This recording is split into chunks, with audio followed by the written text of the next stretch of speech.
নমস্কার, আমি জ্যোতিষ সম্রাট বিনয় শাস্ত্রী। আশা করি ঈশ্বরের কৃপায় আপনারা ভালোই আছেন। আজকে আমার ভিডিওর আলোচ্য বিষয় বৃষ রাশি এবং লগ্নের জাতক জাতিকাদের আগামী অক্টোবর মাস কেমন যাবে।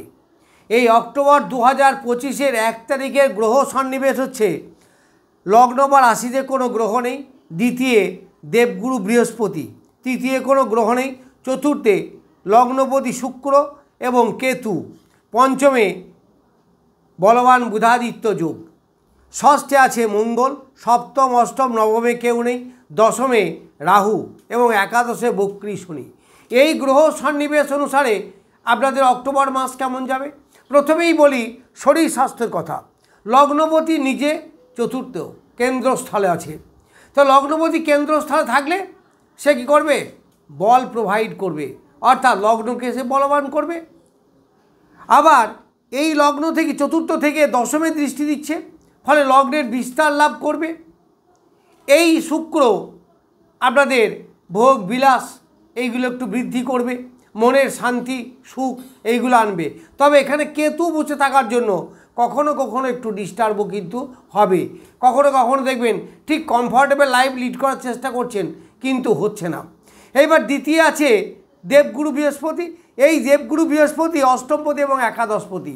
তাহলে একাদশপতি এবং দ্বিতীয়পতি যদি ধনস্থানে বসে থাকে, তাহলে একাদশ থেকে আমরা আয়ের বিচার করি, দ্বিতীয় স্থান থেকে আমরা ধনস্থানে ধনের বিচার করি। তাহলে ধন যদি আয় এক জায়গা হয়, তাহলে কী হবে? আয় বৃদ্ধি হবে, আপনাদের সেভিংস হবে, অ্যাসেট বৃদ্ধি হবে। দ্বিতীয় স্থান তো ওয়েলথের স্থান, তাহলে ওয়েলথ বৃদ্ধি হবে। কিন্তু আয়, এই যে সঞ্চয় হবে, সঞ্চয়টা হবে কোথা থেকে? তাহলে আয় বৃদ্ধি হতে হবে। তাহলে আয়ের সঙ্গে যে ধনস্থানের একটা যোগ, এর ফলে কী হবে? আয়ও বৃদ্ধি পাবে, এর সঙ্গে সঙ্গে ধনস্থানের বৃদ্ধি হবে, ফলে অ্যাসেট হবে। পরিবারের মধ্যে একটা সুসম্পর্ক বজায় থাকবে, নিজের পরিবারকে নিয়ে একটু আনন্দে কাটাতে পারবেন, বিশেষ করে পুজোর মাস, বুঝতেই পারছেন।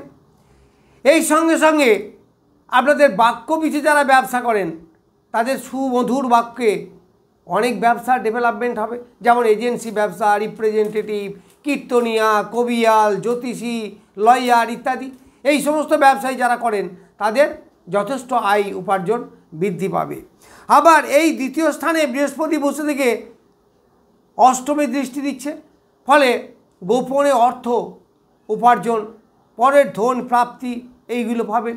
যাদের প্রাইভেট পার্টে কোনো রোগ আছে, পায়খানা দ্বার, প্রস্রাব দ্বার বা জরায়ু এই সমস্ত, তাদের অনেকটা রিলিফ পাবে, অনেকটা ভালো থাকবে। কারণ আপনারা জানেন যে বৃহস্পতির দৃষ্টি যেখানে পড়ে সেই জায়গাটাকে ক্লিন করে দেয়, পরিষ্কার পরিচ্ছন্ন করে দেয়, ফলে সেখানে কোনো জটিলতা থেকে থাকলে সেটা কী হবে? ক্লিয়ার হয়ে যাবে। এইবার এই পঞ্চম স্থানে আছে বলবান বুধাদিত্য যোগ, অর্থাৎ এই বুধের ঘর কন্যা রাশি, এখানে বুধ তুঙ্গস্থ হয়, আবার বুধের নিজের ঘর, আবার চতুর্থপতি পঞ্চমপতি যোগ, ফলে যারা স্টুডেন্ট আছেন তাদের এই রাজযোগের প্রভাবে এডুকেশন অনেক বৃদ্ধি হবে, এডুকেশনে ডেভেলপ করবে, পড়াশোনার অ্যাটেনশন বৃদ্ধি হবে। বিশেষ করে যারা সায়েন্স লেভেল আছে তাদের তো আরও বেশি হবে, রেজাল্ট ভালো হবে, পড়াশোনায় অ্যাটেনশন বৃদ্ধি হবে, এইগুলো আপনারা পাবেন। আর পঞ্চম থেকে কী বিচার হয়? যেগুলো বিচার হয় প্রত্যেকটা আপনারা ভালো পাবেন। যেমন প্রেম প্রীতির ব্যাপারে অনেকটা ডেভেলপ করবে, এছাড়া সন্তানের ভালো হবে, সন্তানের শ্রীবৃদ্ধি ঘটবে, সন্তানের শরীর স্বাস্থ্য ভালো থাকবে। যারা হায়ার এডুকেশনের দিকে যাচ্ছেন, অর্থাৎ গ্র্যাজুয়েশন লেভেল বা আপওয়ার্ডসে আছেন, তাদের বেশ ভালো হবে, ইমিউনিটি পাওয়ার বৃদ্ধি হবে, ফলে রোগ প্রতিরোধক ক্ষমতা আপনাদের বাড়বে। এমনি লগ্নপতি কেন্দ্রস্থানে আছে। এই বৃহস্পতি আগামী 2রা অক্টোবর তুলায় যাবে, বৃহস্পতি 18ই অক্টোবর কর্কটে যাবে। তাহলে 18ই অক্টোবর যখন কর্কটে যাবে তখন তুঙ্গ ক্ষেত্র লাভ করবে, আর তখন তার চেষ্টা বাড়বে, যোগাযোগ বাড়বে, নিজের শখ আহ্লাদ যেগুলো আছে সেগুলো পূরণ হবে, ভাই বোনদের উপকার হবে, তাদের শরীর স্বাস্থ্য ভালো থাকবে, ভাই বোনের কাছ থেকে উপকার পাবেন, পাড়া প্রতিবেশীর সঙ্গে সুসম্পর্ক বজায় থাকবে, এইগুলো পাবেন। এরপর সপ্তমপতি মঙ্গল ষষ্ঠে, এটা কিন্তু খুব একটা ভালো নয়, কারণ সপ্তমপতি মানে দাম্পত্য সুখের ঘর, আর ষষ্ঠ মানে শত্রু ঘর, ফলে দাম্পত্যের মাঝে মাঝে ডিস্টার্ব কিন্তু হবে। তবে 17ই অক্টোবর পরে মঙ্গল চলে যাবে বৃশ্চিক রাশিতে, তখন কিন্তু দারুণ দারুণ ভালো ফল পাবেন। আপনাদের আমি বারবার বলেছিলাম না যে এই বৃশ্চিক রাশি, কর্কট রাশি, বেশ কিছু রাশি আর কি, যারা অনেক কষ্টের মধ্যে আছেন তাদের কিন্তু এইবার বেশ ভালো জায়গায় যাবে। তাহলে যখন যাবে তখন সপ্তমপতি সপ্তমে থাকলো, যদিও সেটা মাঙ্গলিক, তবুও কিন্তু অনেকটা ভালো হবে, কারণ মঙ্গল স্বক্ষেত্রস্থ হচ্ছে। আবার ব্যবসা ক্ষেত্রে সেখানে ভালো হবে, ব্যবসার মাধ্যমে আয় বৃদ্ধি হবে, কারণ এই সময়ে বৃহস্পতি থাকছে তার তুঙ্গ স্থানে, অর্থের কারক গ্রহ। আবার শুক্র 9ই অক্টোবর যাচ্ছে কন্যা রাশিতে। 9ই অক্টোবর কন্যা রাশিতে গেলে তখন কিন্তু পঞ্চম জায়গাটা খুব ভালো, প্রেম প্রীতি আসক্তি এইগুলো বৃদ্ধি পাবে, দাম্পত্য জীবনে সুখ লাভ করবেন। তাহলে 9ই অক্টোবর থেকেই দাম্পত্য সুখ কিছুটা হবে। তবে 17ই অক্টোবরের পর থেকে বেশ ভালো, যথেষ্ট ভালো। যেমন ব্যবসার আয় বৃদ্ধি হবে, তেমনি দাম্পত্য সুখ এইগুলো বৃদ্ধি পাবেন। আপনার যোগাযোগ, কাস্টমারের সঙ্গে সুসম্পর্ক বৃদ্ধি এইগুলো পাবেন। এইবার অষ্টমপতি, এই অষ্টমপতি বৃহস্পতি দ্বিতীয় থেকে অষ্টমে দৃষ্টি দিচ্ছে। কোথায় দৃষ্টি দিচ্ছে না, তার পঞ্চম স্থানে, দ্যাট মিন্স তুলায় দৃষ্টি দিচ্ছে। তাহলে এই মঙ্গলের পর তুলায় যেহেতু বৃহস্পতির দৃষ্টি আছে, ফলে দাম্পত্য জীবন যেটা খারাপ বললাম অতটা খারাপ নয়। তবে যাই হোক 18ই অক্টোবরে 17ই অক্টোবরের পর থেকে বেশ ভালো।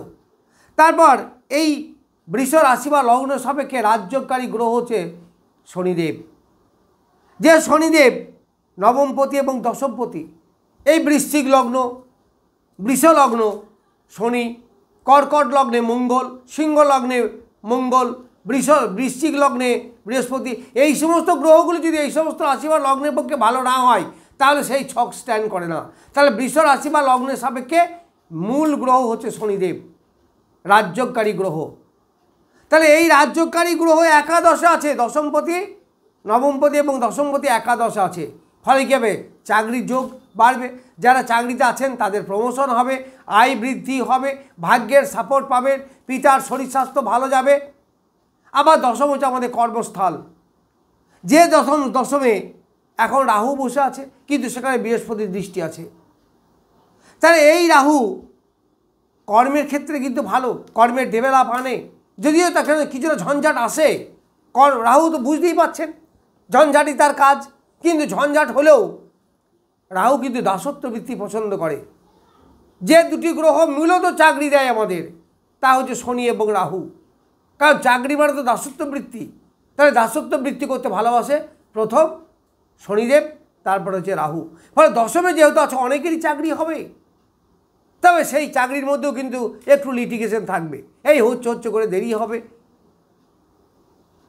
আবার সেখানে ঝামেলা ঝঞ্ঝাট আসতে পারে, অর্থকরী ব্যাপার থাকতেও পারে, একটু সমস্যা কিন্তু থাকবে, তবে হয়।